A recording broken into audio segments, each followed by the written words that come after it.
Hello दोस्तों, welcome back to our channel. दोस्तों, आज जो कहानी हम आपको बताने वाले हैं वो एक रियल बेस्ड स्टोरी है और इस कहानी में आज हम देखेंगे कि आखिर कैसे एक आम आदमी ने लेस जैसी दुनिया की सबसे बड़ी फूड इंडस्ट्री को बचा लिया था।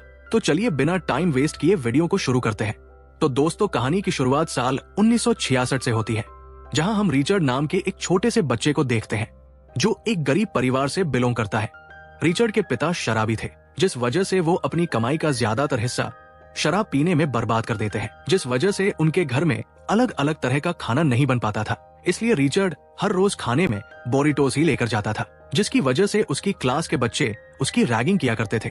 लेकिन रिचर्ड को उनकी किसी हरकत से कोई फर्क नहीं पड़ता था, क्योंकि वो अपनी फैमिली की कंडीशन को काफी अच्छे से समझता था। अब एक दिन रिचर्ड बहुत सारे बोरिटोस लेकर जाता है। इसके बाद वो अपनी क्लासमेट को वो बोरिटोस खाने के लिए देता है। उसको वो बहुत अच्छा लगता है। तभी उसे बुली करने वाला लड़का भी आ जाता है और वो भी रिचर्ड का बोरिटोस लेकर उसे खाने लगता है। लेकिन उसे वो बोरिटोस इतना ज्यादा अच्छा लगता है कि वो एक और बोरिटोस लेने लगता है। लेकिन रिचर्ड दूसरा बोरिटोस देने से पहले उससे पैसे मांगता है। अब रिचर्ड हर दिन बहुत सारे बोरिटोस लेकर जाता है और सबसे हर बोरिटोस के 25 सेंट लेता है। अब धीरे धीरे बोरिटोस बेचने की वजह से वो अच्छे खासे पैसे जमा कर लेता है। अब एक दिन वो उन पैसों से अपनी दोस्त के लिए चॉकलेट्स लेने जाता है। लेकिन जब वो स्टोर से चॉकलेट्स खरीद रहा था तो उसके पास इतने सारे पैसे देखकर सब उसे अजीब नजरों से देखने लगते हैं। उनको लगता है कि ये बच्चा कोई चोर है, इसलिए वो लोग वहां पुलिस बुला लेते हैं। इसके बाद रिचर्ड को पुलिस पकड़ कर ले जाती है। अब ये सब रिचर्ड के लिए एकदम नया होता है। उसे समझ नहीं आता कि वो लोग उसके साथ ऐसा क्यों कर रहे हैं, क्योंकि पुलिस एक छोटे से बच्चे के साथ बिल्कुल बड़े अपराधी जैसा व्यवहार कर रही थी। और इस घटना का रिचर्ड के मन पर बहुत गहरा असर पड़ा जाता है, जिसकी वजह से वो बड़ा होकर सच में अपराधी बन गया। वो गलत गलत तरीके से पैसे कमाने लग गया था। अब एक दिन वो अपने स्कूल की पुरानी दोस्त से मिलता है, जिससे वो बचपन में प्यार किया करता था। अब रिचर्ड जब लिसा से मिलता है तो दोनों के बीच रिलेशन बन जाता है, जिसकी वजह से वो प्रेग्नेंट हो जाती है। और जब ये न्यूज रिचर्ड को पता चलती है तो उसकी लाइफ में एक टर्निंग पॉइंट आ जाता है। उसे पहली बार अपनी जिम्मेदारी का एहसास होता है, इसलिए वो अपने सारे गलत काम छोड़ने का फैसला करता है। वो लिसा के साथ एक हैप्पी फैमिली बसाना चाहता है। अब रिचर्ड अपनी गैंग से भी दूरी बना लेता है। इसके बाद वो लिसा से शादी कर लेता है। अब कुछ समय बीत जाता है और अब रिचर्ड 2 बच्चों का बाप भी बन गया था। अब रिचर्ड के ऊपर जिम्मेदारियां काफी ज्यादा बढ़ गई थी, इसलिए वो इलेक्ट्रिशियन का काम करने लगा था। लेकिन खर्चे इतने ज्यादा थे कि वो इलेक्ट्रिशियन की जॉब करके अच्छे खासे पैसे नहीं कमा पा रहा था। इसलिए वो अपने लिए एक बेहतर नौकरी की तलाश में था। वही लिसा भी घर संभालने के लिए स्ट्रीट सेलर का काम करती है, ताकि वो भी रिचर्ड की मदद कर सके। लेकिन इन सब से भी उनकी लाइफ अच्छी नहीं हो पा रही थी, इसलिए वो एक बार फिर से ड्रग डीलर की गैंग ज्वाइन करने के बारे में सोचने लगता है। अब वो अपने पुराने दोस्त टोनी से मिलने जाता है, लेकिन वो देखता है कि टोनी अब एक साधारण सी लाइफ जी रहा है। असल में टोनी भी रिचर्ड की तरह पहले ही सारे गलत काम छोड़ चुका था। अब जब टोनी को पता चलता है कि रिचर्ड उससे मिलने के लिए सिर्फ इसलिए आया है ताकि वो फिर से ड्रग डीलर बन सके, ये सुनकर टोनी परेशान हो जाता है। इसलिए टोनी रिचर्ड से कहता है कि तुम्हें फिर से गैंग में शामिल नहीं होना चाहिए, क्योंकि अगर रिचर्ड फिर से इस लाइन में आया तो इसका असर उसके परिवार पर पड़ेगा। अब जब रिचर्ड टोनी की बात सुनता है तो उसे भी लगता है कि उसे फिर से गलत काम नहीं करने चाहिए। इसलिए वो टोनी से कहता है कि अगर तुम मुझे कोई अच्छा सा काम दिलवा सको तो प्लीज मेरी मदद जरूर करना। अब टोनी भी उसकी मदद कर देता है।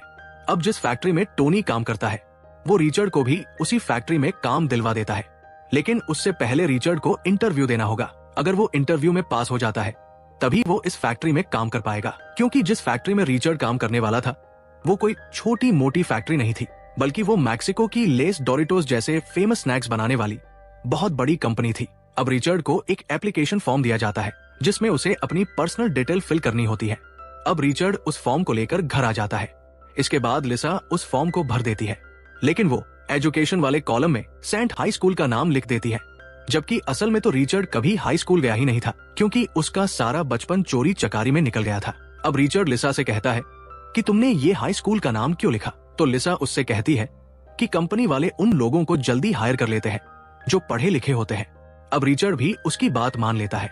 अब अगले दिन जब वो अपना इंटरव्यू देने जाता है तो मैनेजर उसे रिजेक्ट कर देता है, क्योंकि जिस हाई स्कूल का नाम रिचर्ड ने अपने फॉर्म में लिखा हुआ था वो मैनेजर भी उसी स्कूल में पढ़ा था। इसी वजह से वो रिचर्ड का झूठ पकड़ लेता है। अब रिचर्ड इतनी आसानी से इस जॉब को नहीं खोने देना चाहता था, इसलिए वो मैनेजर से जिद करने लगता है कि उसे कोई भी काम दे दो, उसे बस काम चाहिए, वरना उसके बच्चे भूखे मर जाएंगे। अब मैनेजर भी उसे केयर टेकर की जॉब दे देता है। अब रिचर्ड भी जॉब पाकर खुश हो जाता है, क्योंकि इतनी बड़ी कंपनी में काम करना उसके लिए बहुत गर्व की बात थी। अब वो मन लगाकर अपना काम करने लगता है, लेकिन फैक्ट्री में इतनी बड़ी बड़ी मशीनों को देखकर उसका मन भी उन्हें ऑपरेट करने का होता है, इसलिए वो सभी मशीनों की जानकारी लेने लगता है। अब एक दिन वो अपने सीनियर के पास जाता है और उससे कहता है कि उसे भी मशीनों को ऑपरेट करना है, लेकिन उसका सीनियर उस पर गुस्सा करने लगता है और उससे कहता है कि तुम एक क्लीनर हो, इसलिए तुम अपने काम पर फोकस करो। अब रिचर्ड अपने सीनियर की बात का बुरा नहीं मानता और फिर से अपने काम में लग जाता है, क्योंकि उसे पता था कि अगर उसने कुछ भी गलत कदम उठाया तो उसके हाथ से ये नौकरी जा सकती है। अब कुछ दिनों बाद रिचर्ड क्लेव नाम के मशीन ऑपरेटर से मिलता है। अब रिचर्ड उसके पास जाता है और उससे मशीनों के बारे में पूछने लगता है। अब क्लेव जब देखता है कि रिचर्ड को क्लीनिंग से ज्यादा मशीनों में इंटरेस्ट है, तो वो भी रिचर्ड को मशीनों की जानकारी देने के लिए मान जाता है, क्योंकि जब क्लेव इस कंपनी में आया था तब वो भी एक क्लीनर था और उसने खुद ही इन सभी मशीनों को ऑपरेट करना सीखा था, इसलिए वो रिचर्ड के जुनून को फील कर लेता है। अब रिचर्ड जल्दी से अपनी क्लीनिंग का काम खत्म करके क्लेव के पास चला जाता है। इसके बाद क्लेव उसे सभी मशीनों के बारे में डिटेल में बताता है। अब रिचर्ड भी बहुत जल्द मशीन की सारी डिटेल सीखने में माहिर हो जाता है। अब एक दिन जब क्लेव रिचर्ड को मशीनों के बारे में बता रहा होता है, तभी टोनी वहां आ जाता है। वो रिचर्ड को लेकर वहां से चला जाता है। अब वो खाना खाने के लिए रेस्टोरेंट में आ जाते हैं। इसके बाद टोनी उससे कहता है कि तुम्हें क्लेव से दूर रहना चाहिए। अगर मैनेजर को पता चला कि तुम अपने काम से ज्यादा मशीनों में इंटरेस्ट ले रहे हो तो वो तुम्हें काम से निकाल देगा। इस पर रिचर्ड उससे कहता है कि उसे क्लीनर नहीं बनना, बल्कि उसे तो मशीन ऑपरेटर बनना है। अब रिचर्ड की बात सुनकर टोनी उससे कहता है कि तुम्हारे पास फिलहाल जो भी है उसी में खुश रहो, लेकिन रिचर्ड उसकी बातों पर ध्यान नहीं देता। अब अगले दिन रिचर्ड जल्दी ही घर से निकल जाता है और काम सीखने लग जाता है। वो अब कुछ ही घंटों के लिए घर पर जाता है ताकि वो ज्यादा से ज्यादा समय फैक्ट्री में बिता सके। उसकी इसी मेहनत और लगन की वजह से कंपनी वाले भी उसे एम्प्लॉय ऑफ द मंथ का टाइटल देते हैं। लेकिन साल 1991 में जब अमेरिका में इकोनॉमिक क्राइसिस हुआ तो कई लोगों को अपनी जॉब से हाथ धोना पड़ा था। रिचर्ड की कंपनी में भी कई लोगों को अपनी नौकरियां गंवानी पड़ी। टोनी भी उनमें से एक था। हालांकि रिचर्ड को कंपनी से नहीं निकाला गया था, लेकिन उसके वर्किंग आवर कम हो गए थे। अब रिचर्ड तो बस काम करना चाहता था, इसलिए वो वॉलंटियर के तौर पर दूसरे डिपार्टमेंट के भी काम करने लग गया था। अब एक दिन वो अपनी फैमिली के साथ सामान लेने मार्केट में जाता है। तब वो देखता है कि फ्रीट ले के प्रोडक्ट्स सिर्फ व्हाइट अमेरिकन के लिए बने थे, जबकि लैटिन अमेरिकी लोगों के लिए कोई भी ऐसा स्पेशल प्रोडक्ट नहीं था जो उन्हें खास तौर पर पसंद आए। ये बात उसके माइंड को हिट कर जाती है, लेकिन फिलहाल वो कुछ नहीं कर सकता था, क्योंकि क्राइसिस की वजह से सभी कंपनियों की सेल्स कम हो गई थी।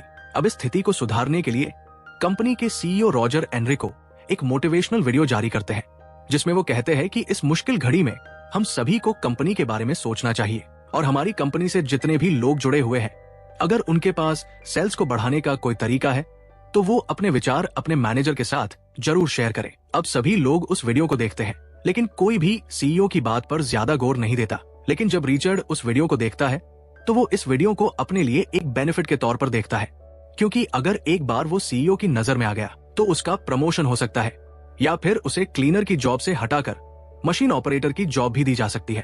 अब यही सब सोचकर वो कंपनी के बारे में सोचने लगता है। अब अगले दिन वो अपने दोनों बेटों के साथ पार्क में जाता है। वो देखता है कि ज्यादातर मैक्सिकन लोगों को मसालेदार कॉर्न खाना बहुत पसंद है, यानी कि वो लोग चटपटा और मसालेदार कॉर्न के शौकीन हैं। ये देखकर रिचर्ड के दिमाग में एक आइडिया आता है कि अगर फैक्ट्री वाले नए चटपटे कॉर्न फ्लेवर को लॉन्च करते हैं तो डोरिटोस की सेल बढ़ सकती है। इसलिए जब वो घर जाता है तो वो अपने इस आइडिया के बारे में लिसा को बताता है। लिसा को भी उसका आइडिया पसंद आता है, इसलिए वो दोनों मिलकर अपने एक्सपेरिमेंट पर काम करने लग जाते हैं। वो बहुत सारा रॉ मटेरियल लेकर आते हैं, साथ ही मैक्सिकन मसाले लाते हैं। अब वो लोग कॉर्न फ्लेवर वाला चटपटा लेस बनाने लगते हैं। इसको बनाने के लिए वो नेचुरल इंग्रेडिएंट का इस्तेमाल करते हैं। अब कुछ देर बाद वो अपना प्रोडक्ट तैयार कर लेते हैं, जो खाने में बहुत ही ज्यादा टेस्टी होता है। अब रिचर्ड अपने इस प्रोडक्ट को अपने बेटे से टेस्ट करवाता है, क्योंकि ऐसी चटपटी चीजें बच्चों को बहुत ज्यादा अच्छी लगती है। अब जब रिचर्ड का बेटा उसे खाता है तो उसे वो बहुत ही ज्यादा टेस्टी लगते हैं। ये देखकर रिचर्ड बहुत ज्यादा खुश हो जाता है। अब अगले दिन वो अपने इस प्लान को लेकर मैनेजर के पास जाता है। वो उससे कहता है कि उसके पास सेल्स को बढ़ाने का बहुत अच्छा प्लान है। वो उससे कहता है कि एक बार सीईओ के पास उसका मैसेज भिजवा दो ताकि वो अपना प्लान उन्हें बता सके। लेकिन मैनेजर उसकी कोई बात नहीं सुनता क्योंकि उसे लगता है कि रिचर्ड एक मामूली सा क्लीनर है, इसलिए वो उसकी बात सुने बिना ही वहां से चला जाता है। लेकिन रिचर्ड इतनी आसानी से अपनी मेहनत को बर्बाद नहीं जाने चाहता, इसलिए जब मैनेजर अपने केबिन में नहीं होता तो वो चुपके से उसके केबिन में चला जाता है और वहां से सीईओ का नंबर चुरा लेता है। अब अगले दिन वो सीधा सीईओ के ऑफिस में कॉल करता है, लेकिन कॉल सीईओ की असिस्टेंट रिसीव करती है। रिचर्ड उसे बताता है कि उसे सीईओ से बात करनी है, लेकिन असिस्टेंट उससे कहती है कि वो ऐसे ही सीईओ से बात नहीं करवा सकती क्योंकि वो काफी ज्यादा बिजी है। अब ये सुनकर रिचर्ड परेशान हो जाता है, इसलिए वो असिस्टेंट से कहता है कि उसके पास कंपनी की सेल्स को बढ़ाने का एक प्लान है।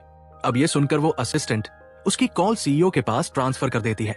अब रिचर्ड सीईओ को अपने बनाए हुए प्रोडक्ट के बारे में बताता है। सीईओ उससे कहता है कि फिलहाल उनके पास इतना बजट नहीं है कि वो नए प्रोडक्ट को लॉन्च कर सके, लेकिन रिचर्ड उन्हें बताता है कि मैक्सिकन के ज्यादातर लोगों को स्पाइसी स्नैक्स बहुत अच्छे लगते हैं, इसलिए अगर हम अपने प्रोडक्ट के फ्लेवर में स्पाइसी तड़का लगा देंगे तो उनकी सेल्स पर इसका असर जरूर दिखेगा। अब सीईओ को उसका प्लान अच्छा तो लगता है, लेकिन क्राइसिस के चलते वो रिस्क नहीं लेना चाहता।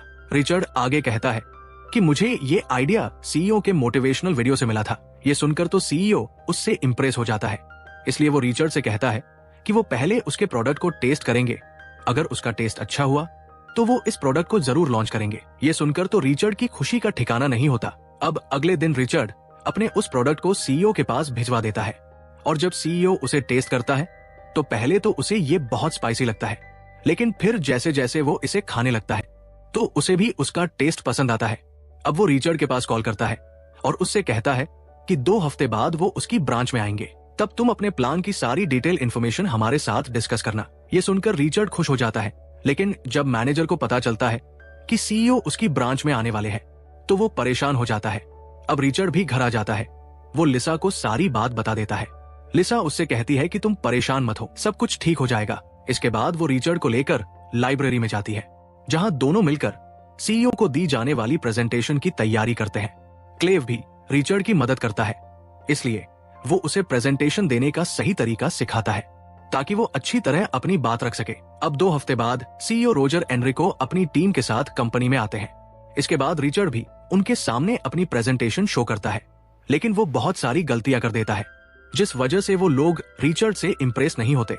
इसलिए वो प्रेजेंटेशन को साइड में करके अपने तरीके से बात करना शुरू कर देता है। वो सबको बताता है कि लैटिन अमेरिकी लोगों को मार्केट में जितने भी स्नैक्स अवेलेबल होते हैं वो उन्हें अच्छे नहीं लगते क्योंकि वो ज्यादा स्पाइसी नहीं होते, इसलिए उन्हें वो सब बोरिंग लगते हैं। इसलिए हमें भी अपने प्रोडक्ट में मसालेदार और स्पाइसीनेस को बढ़ाना होगा, इससे हमारी सेल्स बढ़ जाएगी। अब सीईओ को उसका प्लान अच्छा लगता है, इसलिए वो रिचर्ड के प्लान में इन्वेस्ट करने का फैसला करता है। अब वो रिचर्ड को 5000 पैकेट बनाने का ऑर्डर देता है और इस नए प्रोडक्ट को सीटोस फ्लेमिंग हॉट का नाम दिया जाता है। लेकिन जब ये प्रोडक्ट मार्केट में लॉन्च होता है तो शुरुआत में कोई भी इसे परचेस नहीं करता क्योंकि उनके लिए ये प्रोडक्ट ट्रस्टेबल नहीं है। अब जब कोई भी इस प्रोडक्ट को नहीं खरीदता तो सीनियर इस प्रोडक्ट की प्रोडक्शन को रोकने का सुझाव देते हैं, लेकिन मैनेजर और रिचर्ड उनसे रिक्वेस्ट करते हैं उन्हें 1 हफ्ते का समय चाहिए। अगर इस 1 हफ्ते में वो इस प्रोडक्ट को बेचने में कामयाब नहीं हो पाए तो वो इसकी प्रोडक्शन को रोक सकते हैं। अब रिचर्ड ने 1 हफ्ते का समय मांग तो लिया, लेकिन उसे खुद भी अपनी काबिलियत पर शक होने लगता है। उसे लगता है कि इतनी बड़ी कंपनी में वो इतने बड़े फैसले लेने के लायक नहीं है। ये सोचकर ही वो निराश हो जाता है। अब रिचर्ड घर आ जाता है, तभी उसका बेटा उससे कहता है कि पापा, मैंने सभी स्नैक्स के कोई ना कोई ऐड देखे हैं, लेकिन मैंने कभी सीटोस फ्लेम इन हॉट का कोई ऐड नहीं देखा। अब ये बात रिचर्ड के दिमाग में बैठ जाती है, इसलिए वो अपने पुराने दोस्तों के पास जाता है। टोनी भी वही होता है। रिचर्ड उन्हें बताता है कि उसकी कंपनी उसके प्रोडक्ट को बंद करने वाली है, लेकिन वो नहीं चाहता कि उसकी मेहनत इस तरह से बर्बाद हो और इसके लिए तुम लोगों को मेरी मदद करनी होगी। रिचर्ड उनसे कहता है कि लोगों को मेरे प्रोडक्ट के टेस्ट के बारे में पता ही नहीं है और जब तक वो लोग इसे टेस्ट नहीं करेंगे तब तक कोई भी उसे नहीं खरीदेगा। इसलिए हमें इस प्रोडक्ट की मार्केटिंग करनी होगी और लोगों तक अपना प्रोडक्ट भेजना होगा। अब रिचर्ड को ऐसी हालत में देखकर वो लोग उसकी मदद करने के लिए मान जाते हैं। इसके बाद वो सभी कंपनी में जाते हैं। वो लोग बहुत सारे पैकेट लेकर लैटिन लोगों के बीच बांटना शुरू कर देते हैं ताकि एक बार वो लोग इस प्रोडक्ट को ट्राई कर सके और इसकी सेल बढ़ सके। अब रिचर्ड का ये आइडिया भी काम कर जाता है और धीरे धीरे लोगों के बीच ये प्रोडक्ट फेमस हो जाता है। अब कुछ दिन बाद मार्केट से फ्लेमिंग हॉट के सारे पैकेट बिक जाते हैं। ये देखकर सीईओ काफी खुश होता है, इसलिए वो रिचर्ड को 5 मिलियन सीटोस बनाने का ऑर्डर देता है, जो रिचर्ड के प्लांट में ही बनने वाले थे। अब इतना बड़ा ऑर्डर पाकर रिचर्ड और बाकी सभी बहुत ज्यादा खुश होते हैं। अब इतने बड़े ऑर्डर को पूरा करने के लिए जिन लोगों को काम से निकाला गया था, उन सबको वापस बुला लिया जाता है। टोनी भी वापस आ जाता है। अब देखते ही देखते 6 महीने बीत जाते हैं और कंपनी की सेल्स भी पहले के मुकाबले काफी ज्यादा बढ़ गई थी। और ये सब रिचर्ड और उसके बनाए हुए प्रोडक्ट फ्लेमिन हॉट की वजह से मुमकिन हो पाया था। इसलिए कंपनी के एम्प्लॉय को प्रमोशन दिया जाता है। क्लेव को प्लांट के मैनेजर के तौर पर प्रमोशन मिलता है, जो कि वो पूरी तरह से डिजर्व करता है। रिचर्ड क्लेव के लिए काफी ज्यादा खुश होता है। अब रिचर्ड को भी उम्मीद होती है कि उसे भी मशीन ऑपरेटर के तौर पर प्रमोशन मिल जाएगा, लेकिन कई दिनों तक उसे कोई प्रमोशन नहीं मिलता। ये देखकर वो परेशान हो जाता है। अब कुछ दिन बाद सीईओ रोजर उनके ऑफिस में आते हैं और वो रिचर्ड को प्रमोशन देने का ऐलान करते हैं। अब ये देखकर रिचर्ड काफी खुश होता है, क्योंकि वो कई महीनों से मशीन ऑपरेटर बनने का सपना देख रहा था। लेकिन जब वो सीईओ के पास जाता है तो वो देखता है कि उसे मशीन ऑपरेटर नहीं बनाया गया, बल्कि उसे मल्टी कल्चरल मार्केटिंग का डायरेक्टर बना दिया जाता है। और ये रिचर्ड के लिए बहुत बड़ी बात थी, क्योंकि वो तो सिर्फ मशीन ऑपरेटर बनने का सपना देख रहा था, लेकिन उसे उम्मीद नहीं थी कि उसे डायरेक्टर बना दिया जाएगा। अब सब लोग रिचर्ड के लिए खुश होते हैं, क्योंकि रिचर्ड की वजह से ही उन सबकी नौकरियां बची थी। अब जब रिचर्ड ये न्यूज अपनी वाइफ लिसा को बताता है तो वो पहले तो शॉक हो जाती है और बाद में खुशी से झूम उठती है, क्योंकि फाइनली अब उनके घर की हालत ठीक हो जाएगी। अब रिचर्ड अपनी मेहनत और लगन से कई सारे प्रोडक्ट लॉन्च करता है, जिसके बाद लोग उन्हें God father of Latino marketing के नाम से जानने लगे थे। और रिचर्ड के डेडिकेशन की वजह से उसे कंपनी के टॉप एग्जीक्यूटिव की पोस्ट भी मिल जाती है।